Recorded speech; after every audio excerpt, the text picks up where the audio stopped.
Bonjour à tous. Bonjour et bienvenue donc à cette conférence sur les matrices périnatales de Groff, où je vais vous parler aussi des coex. Peut-être que c'est un terme que vous ne connaissez pas du tout, mais je vais vous en parler. Je m'appelle Naël Duedari, je suis astrothérapeute, hypnothérapeute et je suis aussi animateur d'ateliers de respiration holotropique. Je suis ici à Palaiseau et je travaille avec mon épouse Sidonie Duedari qui faisait la conférence juste avant, peut-être à laquelle vous avez assisté juste avant. Peut-être. Je suis très heureux de vous accueillir là. J'étais heureux, j'avais envie de vous parler des matrices périnatales de Groff parce que je trouve qu'on n'en parle pas assez, et des coex, parce que je trouve que c'est un outil qui est absolument extraordinaire pour mieux se comprendre, pour mieux aussi comprendre par quoi est-ce qu'on peut être animé dans notre vie au niveau de nos schémas psychologiques. Quels sont les schémas psychologiques de base qui peuvent nous animer. Donc je vais d'abord vous parler des matrices périnatales. Je vous parlerai aussi des coex. Je vous donnerai la définition et je vous aiderai à faire le parallèle avec vos vies. Et puis on parlera aussi je ferai quelques liens avec l'astrologie parce que Groff est aussi astrologue, et puis moi je suis aussi astrologue, comme je pense que je vous l'ai dit, oui, astrothérapeute. Et donc on voit que autant dans la psychologie que dans quelque chose qui peut paraître beaucoup plus ésotérique comme l'astrologie, finalement on a des clés de compréhension qui sont vraiment précieuses pour s'accompagner, mieux se comprendre, et du coup aller mieux être bien dans sa vie. Et donc c'est ça l'essence de mon métier, c'est de vous accompagner à être mieux dans votre vie, à trouver quelles sont vos ressources, ce qui vous anime vraiment au fond, vos aspirations profondes, et vous mettre en phase. Vous serez certainement d'accord avec moi pour dire que parfois il y a des situations où on se sent vraiment bien, on se sent vraiment à sa place, puis d'autres fois c'est plus compliqué, on n'a pas dit ce qu'on voulait dire, on ne s'est pas comporté comme on voulait, et c'est ça vraiment le travail thérapeutique, c'est petit à petit d'aller voir à chaque fois qu'il y a quelque chose qui coince, qui ne va pas, qui nous frustre, qui nous agace, d'aller voir qu'est-ce que c'est, de le comprendre, de le mettre en lumière, et du coup de le libérer, et ensuite de rentrer dans un cycle plus fluide et plus lumineux.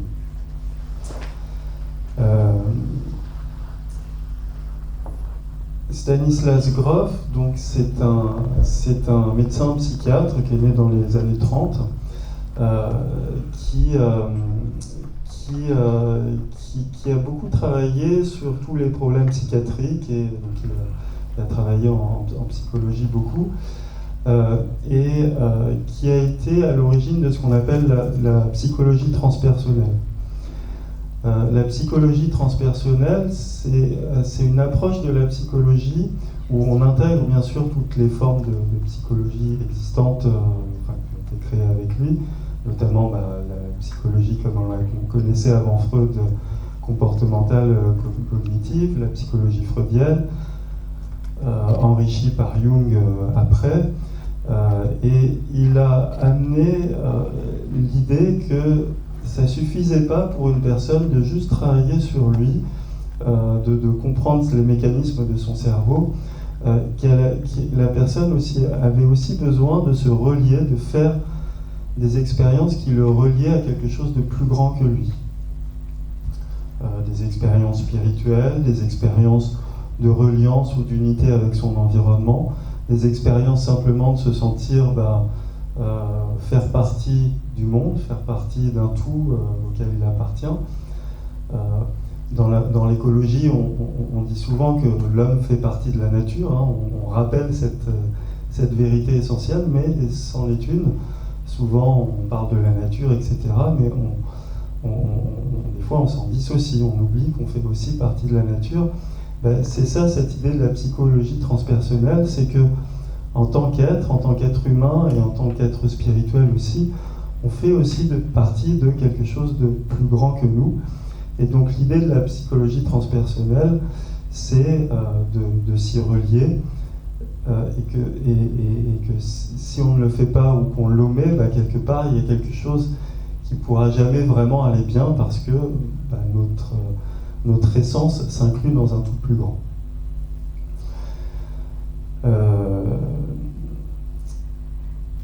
C'est lui, donc, à partir de cette notion-là, alors il n'est pas venu à fonder la psychologie transpersonnelle comme ça tout seul, comme je vous disais, il a commencé d'abord à travailler avec des personnes psychotiques, beaucoup, et à son époque est apparue une molécule qui n'était pas du tout connue à ce moment-là, qui était le LSD.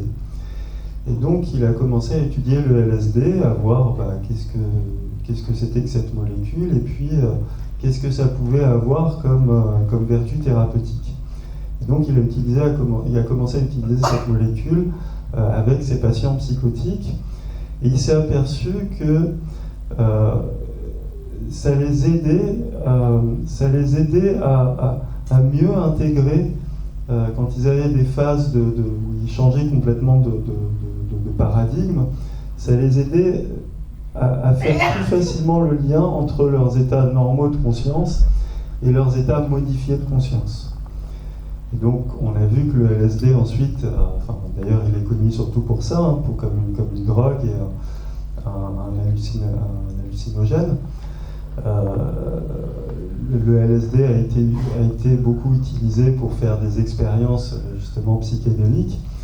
Et donc il a été interdit, et donc il n'a plus pu travailler avec le LSD. C'est là qu'il a développé un nouvel outil pour parvenir au même résultat, qui s'appelle la respiration holotropique. Donc la respiration holotropique, c'est une hyperventilation qui va justement permettre de créer cet état modifié de conscience, et de la même manière, aider, à ce moment-là, il l'a utilisé beaucoup avec les personnes psychotiques aussi, qui avaient des troubles psychologiques, qui va aider justement les personnes à faire les liens, à faire des passerelles entre ces états de modification psychologique et leurs états de conscience normale. Et comme je vous ai dit, c'est ça qui a amené finalement toutes les notions qu'il a développées en psychologie transpersonnelle. Alors, à force de faire, de répéter ces expériences, d'accompagner des personnes, il s'est aperçu aussi que ces personnes, alors je vous parle beaucoup de psychotiques, mais il n'y a pas que des psychotiques, il y a aussi des gens qui s'intéressent au développement personnel, des gens qui étaient en souffrance d'une façon ou d'une autre. Il s'est aperçu que les expériences qu'il faisait en état modifié de conscience a été quelque part, il les a classées en 4 grandes catégories. Donc ça l'a interrogé. Pourquoi est-ce que c'était plutôt tel type d'expérience qui émergeait chez une personne, tel type d'autres expériences qui émergeaient sur une autre, et à force de les voir les unes après les autres, il voyait bien qu'il y avait un point commun entre ces expériences. Et donc c'est comme ça qu'il les a pu les catégoriser, et qu'il a développé ce qu'il appelait la théorie des matrices périnatales.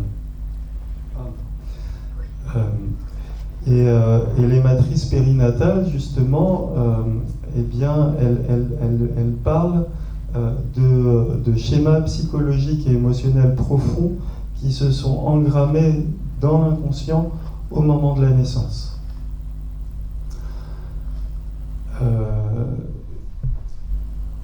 C'est là où on commence à rentrer déjà dans la notion de coex, mais je vais y revenir juste après. Et d'astrologie même, parce que le point de départ, quelque part, est là. Quand une personne vit quelque chose dans sa vie, vous avez peut-être déjà fait du développement personnel. Souvent, c'est pas par hasard. On dit, si quelque chose t'arrive, c'est pas par hasard. C'est peut-être, ça fait écho à une situation que tu as déjà vécue, une situation de ton enfance. Peut-être, souviens-toi, regarde la façon dont ça se passe avec ton compagnon, ta compagne. Regarde, c'est comme ça aussi que ça se passait avec ta mère ou avec ton père. Et donc, vous arrivez à faire des liens quand vous faites un peu de travail sur vous avec votre enfance, avec vos expériences de vie. Et donc c'est comme ça aussi que vous vous appropriez les choses et que vous commencez à travailler sur vous. Dans la respiration holotropique, on a vu il a observé que évidemment la respiration holotropique et l'état modifié de conscience pouvaient faire ressortir des schémas profonds d'existence et des vécus d'existence. Mais ce qui arrive souvent en respiration holotropique, c'est qu'une personne va revivre la sensation de sa naissance ou d'une naissance. Vous connaissez aussi peut-être le rebirth pour certains. C'est une pratique qui est très proche, qui est cousine de la respiration holotropique, où là on va particulièrement aller revisiter les expériences de la naissance, comment ça s'est passé à la naissance, parce que dans cette phase clé de l'incarnation, eh bien, s'engramment des schémas inconscients qui vont être très profonds et qui vont ensuite avoir des répercussions sur toute votre vie d'adulte et sur toute votre structure de personnalité. C'est pour ça que c'était si important, que c'est si important pour Grof d'aller revisiter en permanence ces matrices périnatales, parce que vous allez toujours être animé plus ou moins fondamentalement par cette phase ou une autre de l'accouchement, de la façon dont ça s'est passé à votre naissance. On verra après avec l'astrologie qu'il y a aussi des choses plus grandes qui entrent en ligne de compte, mais déjà ce moment-là, c'est un moment clé. Alors, pour rentrer un peu plus dans le concret, ces matrices périnatales, de ces matrices périnatales, donc comme je vous ai dit, vous en avez 4. La première, qui est ce qu'on appelle la matrice océanique, qui parle du moment à la naissance où on est quelque part dans une expérience du tout, dans une expérience de connexion profonde à l'unité de ce qui nous entoure. Imaginez un fœtus dans l'utérus de sa mère qui baigne dans une eau à 37 degrés, qui est complètement protégé du monde, de l'univers extérieur à travers cette enveloppe qui l'entoure, qui est nourri avant même qu'il ait besoin qu'on lui demande, qui est dans une chaleur qui est juste la bonne température, qui ne vit presque aucune contrainte liée à l'incarnation et qui vit quelque part une parenthèse émotionnelle, affective et physiologique enchantée. Il n'y a pas de limite, il n'y a pas de contrainte, il n'y a pas de problème, quoi. Tout va bien, tout baigne. Quand on dit ça baigne, tout est ok. Ça, c'est la matrice océanique. C'est ce sentiment de reliance au tout. Certains d'entre nous, ils sont plus sensibles. Quand on est marqué par une matrice comme ça, on peut avoir souvent une aspiration de retour à la source, ou une aspiration de complétude, une aspiration de j'ai envie de revivre un moment où il y a zéro contrainte, où je suis bien, où tout va bien, quoi. Ça, c'est ce qu'on appelle la matrice périnatale océanique, ou la numéro 1. Ensuite, viennent les premières phases de contraction, vient le moment où le col se contracte, juste avant la naissance, et où le fœtus va être soumis à des contractions qui sont intenses. Quand on observe ça cliniquement en parlant, je ne sais plus combien de fois c'est, mais c'est des pressions qui sont tellement énormes que presque le fœtus pourrait mourir, hein, si nous, on nous appliquait ça à notre échelle en tant qu'humain, bah, on ne survivrait pas à de telles contractions. Ça, c'est ce qu'on appelle la deuxième matrice. C'est la matrice justement de contraction. Et donc là, il y a un gros stress pour le presque nourrisson, hein, qui est à l'intérieur, parce que le col n'est pas encore ouvert, le col de l'utérus n'est pas encore ouvert. Et donc il y a une sensation de subir des pressions et des contraintes intenses, mais d'avoir aucun moyen de s'en libérer. Et donc voilà, ça crée un stress, une peur, ça donne le sentiment qu'on va mourir et qu'on va y passer et que c'est terminé. Donc on appelle cette matrice donc la vie et la mort cosmique. La troisième matrice, c'est le moment où le col de l'utérus va s'ouvrir, et donc l'embryon, enfin on ne parle plus de l'embryon, le fœtus, ouais, le fœtus va comprendre qu'il y a une issue possible. Mais il va aussi comprendre que pour que ça marche, il va falloir y aller, quoi. Il va falloir se battre, il va falloir faire un truc, il va y avoir un combat à mener. Et donc c'est là que il va y avoir toute cette phase qui est liée à l'accouchement, hein, où le fœtus va sortir du ventre de la mère, va passer par ce tunnel, hein, qui est petit, qui est étroit. Il va se passer tout un tas de choses pendant ce passage. Ça va être une lutte, hein. La mère va aussi donner beaucoup d'énergie pour ces contractions, pour que l'enfant sorte. Et donc voilà, ça c'est une phase vraiment de combat, mais on sent qu'il y a une issue possible, on sent qu'il y a une possibilité possible. Et puis la quatrième matrice, c'est la naissance, c'est la libération. Et donc c'est le moment où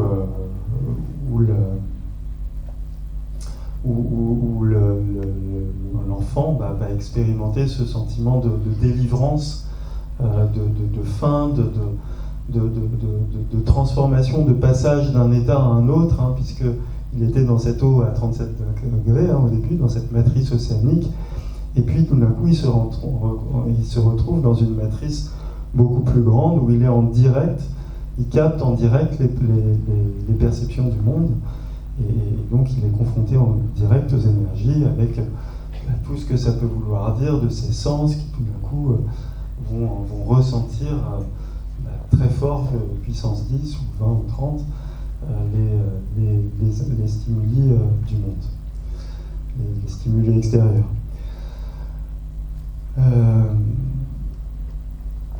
Donc, d'après ce que je vous ai dit, vous pouvez voir où je veux en venir, c'est que selon comment ça s'est passé dans ces étapes de la naissance, au moment où vous êtes né, eh bien forcément vous allez être marqué plus ou moins par une matrice ou par une autre.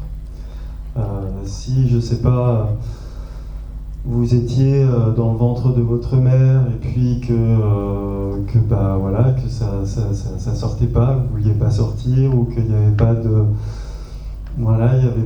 de stimuli particulier pour vous pousser à sortir, forcément vous allez être, et qu'il y a eu peut-être un stress ou quelque chose autour de ça, vous allez être marqué par cette matrice océanique. Si le travail a été long, dur, fastidieux, que vous êtes resté longtemps, qu'il y avait des contractions mais que le col ne s'ouvrait pas, etc., probablement vous avez passé plus de temps en matrice 2, dans cette phase 2, et du coup être marqué par cette matrice-là. Si c'était le travail, je ne sais pas, vous êtes né au forceps, ça a été compliqué pour que vous sortiez, ça a bloqué d'une façon ou d'une autre, ou que vous êtes passé à deux doigts de la mort, ou que vous êtes né avec le cordon autour du cou, forcément, hein, cette matrice 3, elle va être là pour vous, hein, ça va être bien là.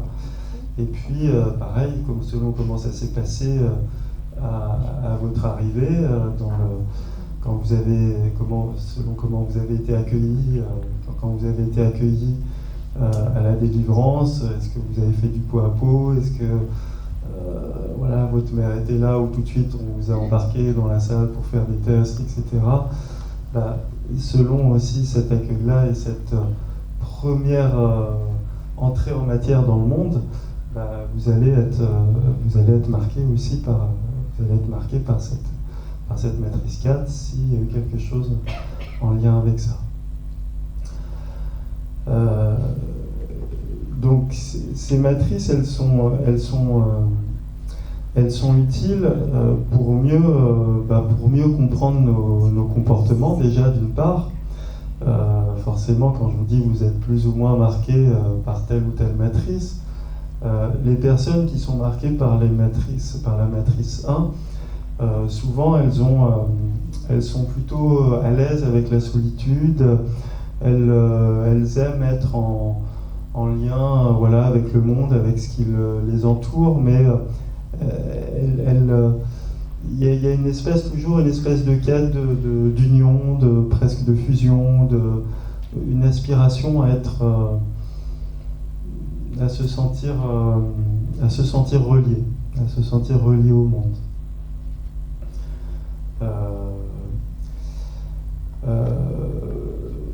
S'il y a eu un traumatisme qui est lié avec cette matrice, on peut justement avoir des problèmes en lien avec le monde, en lien avec la société. On peut être déprimé, par exemple, on peut ressentir un appel profond à revenir à une unité, puis jamais le ressentir ou jamais l'avoir complètement.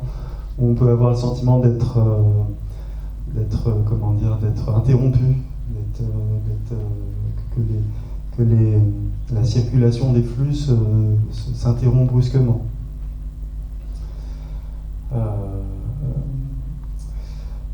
Si vous êtes marqué plutôt par une matrice 2, qui est la matrice liée à l'enfermement, ça peut donner une appréhension de la vie assez défaitiste, où vous avez l'impression de subir, de ne pas pouvoir vous en sortir, d'être enfermé, prisonnier de contraintes, et puis pas avoir la porte d'accès, de sortie.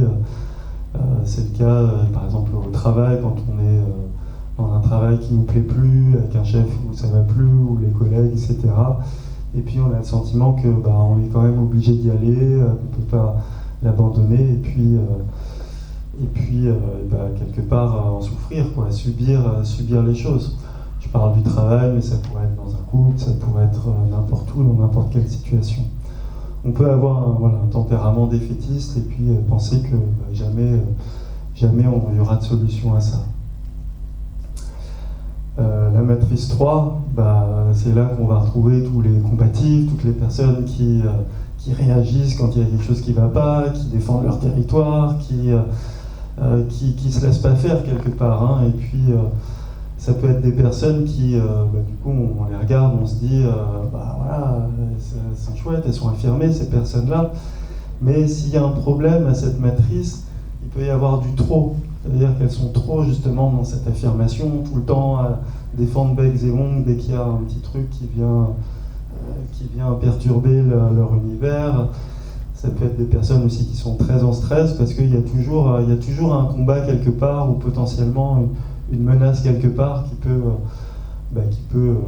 les faire tout basculer. Donc il y a souvent quand même un grand stress de fond, quoi. Et puis les comportements liés à la matrice 4 sont plutôt liés à... Il y a toujours une grande quête dans la matrice 4 d'accomplissement, de complétude, de retrouver quelque chose d'idéal quelque part.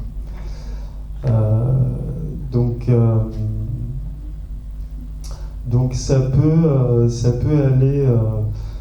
aller quand il y a des problèmes à ce niveau-là, à des comportements instables ou la sensation qu'on se contente jamais de quelque chose et qu'il y a toujours quelque chose de mieux à avoir.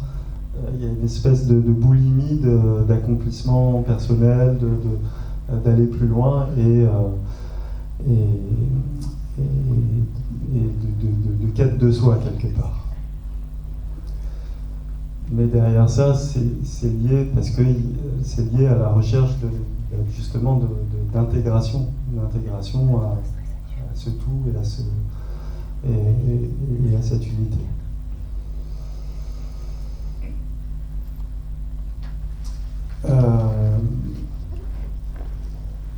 Donc, à partir de là, donc on voit du coup les grandes lignes des comportements qu'on peut avoir dans la vie, comment on peut faire face aux situations quand elles arrivent, comment on peut les prendre, comment on peut les accueillir. Voilà, selon notre personnalité, on va les prendre d'une façon ou d'une autre. Et va se greffer à ça ce que Grof a appelé les coex. En anglais, ça vient du terme anglais qui est condensed experience. C'est les expériences condensées. C'est l'idée que quand il arrive quelque chose comme ce que je viens de vous décrire là à votre naissance, eh bien cette expérience, elle va se répéter et se répéter et se répéter et se répéter encore et encore et encore pendant votre enfance, pendant votre développement de jeune adulte, pendant l'âge adulte, etc., etc. Et que ça va tourner toujours autour des mêmes thématiques. Je prends un exemple. Je vous parlais tout à l'heure du pot à pot avec la mère à la naissance. Mettons que voilà, je suis né prématuré. Donc je suis né prématuré. Tout de suite, on m'a mis en couveuse parce que attention danger, je risque de mourir, etc. Donc du coup, à peine j'arrive dans le monde, je suis séparé de ma mère avec qui j'étais pendant 9 mois. Je me retrouve dans un environnement qui va être, de mon point de vue, de nourrisson froid, hostile, bizarre, pas du tout adapté à mes besoins. Et donc, je vais vivre quelque part une expérience d'abandon, enfin en tout cas de rupture entre moi et la mère. Excusez-moi, je regarde l'heure. Si plus tard, ça se passe bien, je réintègre mon foyer, les bras de ma mère, etc. Plus tard, ma mère, je ne sais pas pour quelle raison, elle a une maladie et elle va faire un mois d'hôpital. Donc je ne vais pas la voir pendant un mois. Pendant l'enfance, je ne sais pas ce qui se passe. Le couple de mes parents, ça va mal. Ils divorcent. Et puis pendant un moment, je vais être placé. C'est ma mère qui part. Et donc je vais rester avec mon père. Et même si après je la retrouve, etc., je vais faire cette expérience-là. Et puis, à l'adolescence, je m'envie, je me construis, et puis tout d'un coup, j'ai une petite amie, puis tout d'un coup, elle me quitte. Et ça me rend très triste, et je vis à nouveau cette expérience de rupture et quelque part d'abandon. Et vous voyez comment, à travers toutes ces expériences, quelque part, je vais cultiver une espèce de relation à toujours l'image de la femme ou de la mère, que ça va se casser, que ça va rompre.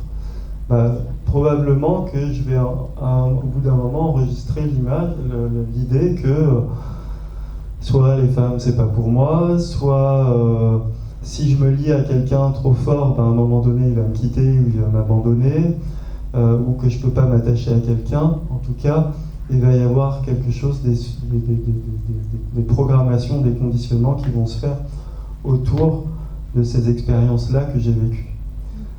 C'est ça qu'on appelle les coex. C'est-à-dire que c'est un ensemble d'expériences qui ne sont pas les mêmes, mais qui résonnent pareil, et qui créent un schéma psychologique à l'intérieur de moi. Et donc, si je ne vais pas interroger ces schémas psychologiques à l'intérieur de moi, je risque de les revivre encore et encore et encore, parce que c'est toujours la même expérience quelque part, mais qui se reproduit à des niveaux différents. ce genre d'expérience, à l'abandon qui se répète de différentes manières, oui. de la naissance à l'âge adulte, comment y remédier si on n'a pas envie de... Ok, oui, j'allais y venir justement. Merci de la question. Et du coup, la bonne nouvelle dans tout ça, c'est que vous n'avez pas besoin de travailler tous les épisodes traumatiques de votre vie. Et c'est vraiment ça que Grof a mis en lumière, c'est qu'en travaillant à la source, c'est-à-dire sur la matrice ou sur le coex en lui-même, ben, quelque part, vous guérissez tous les moments où ça s'est mal passé à un moment donné de votre vie. Alors, comment résoudre ça? Comment travailler là-dessus? Ben, c'est ça l'idée de l'état modifié de conscience qu'a amené Grof. C'est que l'état modifié de conscience vous amène justement à ressentir ou à revivre le coex, mais d'une autre façon, de vue du dessus, quoi, quelque part, comme si vous aviez... Alors, mon image n'est pas très bonne, c'est-à-dire que c'est pas non plus comme si vous étiez un avion qui survolait votre coex et tout d'un coup, mais ça vous permet quand même de prendre du recul, parce que l'état modifié de conscience va vous donner une ressource supplémentaire qui va vous permettre à la fois de ressentir ce que vous fait cette blessure, ce que vous vivez intérieurement, émotionnellement, etc. Et en même temps, la lucidité, la conscience de le résoudre et de le travailler, de le transformer. C'est quelque chose d'assez difficile à mettre en mots, mais c'est surtout quelque chose qui se vit. Et ça, vous pouvez le vivre dans des ateliers de transformation émotionnelle. Ça peut être la respiration holotropique, mais ça peut être aussi d'autres ateliers émotionnels qui vont vous remettre dans des conditions où vous allez travailler votre schéma, votre coex profond, votre schéma psychologique profond de base. Et ben, c'est plus difficile seul parce que du coup le thérapeute ou la personne qui est là va justement être en charge de créer les conditions pour que ce coex émerge, mais qu'il émerge dans des conditions qui soient sécurisées pour que à un moment donné je le traverse et je le vive pas pareil que comme je l'ai vécu la première fois. Comprendre ne suffit pas. Se dire que voilà, j'ai telle blessure, j'ai tel problème, c'est bien, c'est une première étape de transformation, mais ça ne suffit pas. Il faut aussi transformer de l'intérieur et impliquer l'émotionnel pour qu'il y ait une nouvelle trace qui vienne s'engrammer à l'intérieur de vous. Et donc c'est cette trace-là qui va rester quand vous allez travailler en stage ou en atelier, c'est cette trace-là qui va rester, qui va faire qu'ensuite dans votre vie quotidienne, vous allez fonctionner différemment parce que vous n'allez pas avoir les mêmes réactions, pas avoir les mêmes réflexes. C'est clair pour vous? Ouais? Ok. Du coup, et ce que je vous disais, c'est que bien souvent, voilà, on peut travailler les épisodes individuellement, mais si par exemple vous faites du rebirth ou de la respiration holotropique, bien souvent vous allez revenir à votre phase de naissance. Et souvent, les participants de mes ateliers décrivent ces moments-là où ils se sont sentis renaître ou alors eux-mêmes accoucher. Mais des fois, on est les deux à la fois, on est celui qui accouche et celui qui naît. Ils ne comprennent pas toujours pourquoi ils ont revécu ça, mais il y a toujours un sens qui est en lien avec justement comment s'est passé votre accouchement, quelles ont été les premières impressions au moment de votre venue au monde. Et du coup, qu'est-ce qui vous a marqué? Et il y a toujours une résolution, une guérison qui s'opère à ce moment-là, dans ces moments-là. Voilà, c'est dans ces passages-là. Je vous ai parlé de l'astrologie, enfin, je voulais faire un lien avec l'astrologie parce que justement, en astrologie, quand on interprète le thème astral, on vous parle à un moment donné de ce qu'on appelle les blessures fondamentales en astrologie. Le complexe d'abandon, ça peut en être une, le complexe de différence, le complexe d'échec, le complexe de castration, le complexe de narcissisme. il peut y avoir différents complexes. Ces complexes-là, quand on les décrit, on parle souvent d'expériences de l'enfance, des choses qui auraient dû se passer pendant l'enfance et puis qui ne se sont pas passées et qui ont laissé une trace. En réalité, effectivement, c'est en lien avec des choses qui se sont passées pendant l'enfance, mais c'est aussi en lien avec des choses qui se sont passées in utero et à la naissance. Et donc là, on retrouve aussi toute cette notion des matrices périnatales, c'est-à-dire que quelque chose qui se passe à l'intérieur de moi et qui est inscrit à l'intérieur de moi. Et l'astrologie a cette particularité de fonctionner en lien avec les planètes et avec l'univers qui nous entoure. Quand on fait l'interprétation du thème astral, c'est la position des planètes au moment de votre naissance. On pourrait se dire, qu'est-ce que les planètes ont à faire avec le moment où je suis né, comment est-ce que ça peut m'influencer? C'est pas tellement que ça influence, c'est cette idée du microcosme et du macrocosme qui sont toujours en lien. Vous avez peut-être entendu parler des fractales. Oui, peut-être ou pas. Les fractales, c'est l'idée d'un motif qui se répète à l'infini dans un motif. Si vous prenez un chou romanesco, par exemple, cette image-là, vous le regardez du haut, c'est une belle forme, en flocon, oui, c'est ça, en flocon. Oui, c'est ça, flocon. Vous étudiez les cellules du chou romanesco au microscope, vous allez retrouver le même motif. Et vous étudiez dans les cellules, des cellules, etc., vous retrouvez les mêmes cellules à l'infini. L'univers est agencé comme ça. Maintenant, aujourd'hui, avec la physique quantique, on le voit qu'il y a des schémas qui s'observent au macrocosme, qui s'observent aussi au microcosme. Et il y a un lien étroit entre le moment de votre naissance et la position des planètes au moment où vous naissez. Donc, je ne vais pas vous l'expliquer dans le détail parce que moi-même je ne le connais pas, mais on a observé ça au cours des milliers d'années d'observation des planètes et des individus. C'est ça qui a permis pas de créer l'astrologie, mais d'avoir toutes les notions d'astrologie qu'on connaît aujourd'hui. De développer l'astrologie. Et donc, quand on regarde le thème astral, on va voir aussi par quoi vous allez être marqué à votre naissance.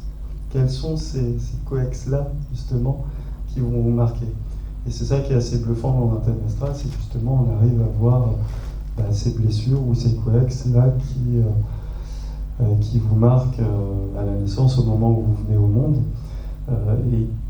et qui vont se développer dans votre vie. Bien sûr, chacun à votre façon. C'est ça aussi, ce qu'on pourrait se dire, tout est déterminé. Oui et non, c'est-à-dire que chacun va avoir sa façon de vivre ses blessures et d'actualiser cette blessure-là, mais aussi ce potentiel derrière la blessure.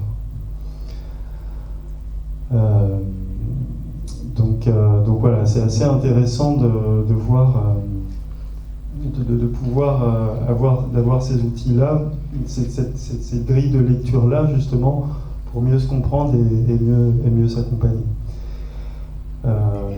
Et c'est aussi d'ailleurs la conclusion que je voulais vous faire, c'est qu'aujourd'hui on a la chance justement d'avoir ces grilles de lecture, ces outils pour se transformer. Souvent on sait qu'on souffre, hein. Ça il n'y a pas de doute là-dessus, on a des problèmes, on sait bien identifier ses souffrances, mais on a souvent du mal à poser un diagnostic dessus. Et je pense que soi-même c'est assez impossible de le poser soi-même. On a besoin tout le temps de quelqu'un extérieur, un peu comme un médecin qui vient nous dire regarde, c'est ici que ça se passe, ou c'est parce qu'il y a ça et ça.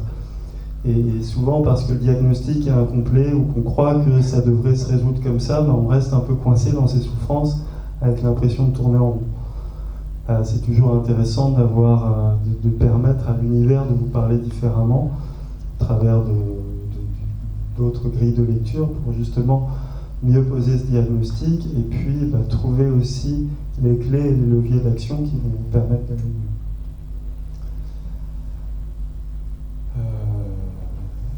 Voilà. Donc c'est ça qu'on appelle le travail thérapeutique. Moi, c'est un travail que j'ai entrepris il y a 30 ans, plus de 30 30 ans presque. J'ai un ami ici qui pourra en témoigner parce qu'il m'a vu il y a 30 ans.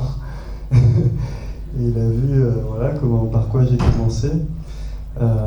Et c'est quelque chose dont je ne me lasse pas parce qu'il y a toujours quelque chose à découvrir sur soi-même.